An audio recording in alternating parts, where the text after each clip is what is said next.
दिनांक 14 रोजी श्रीरामपूर शहर पोलीस ठाणे हद्दीमध्ये अवैध अग्निशस्त्रे बाळगणाऱ्या इसमांची माहिती काढत असताना पोलीस निरीक्षक किरणकुमार कबाडी यांना गुप्त बातमीदाराकडून 3 इसम हे त्यांच्याकडील कारमधून गावठी कट्टा विक्रीकरिता बेलापूर या श्रीरामपूरकडे येणार असल्याची माहिती प्राप्त झाली।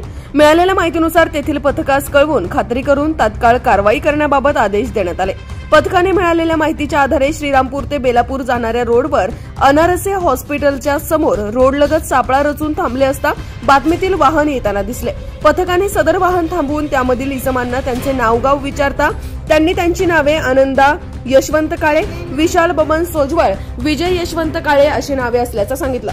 या तिघांची अंगझडती घेतली असता त्यांच्याकडे 3 गावठी कट्टे आढळून आले।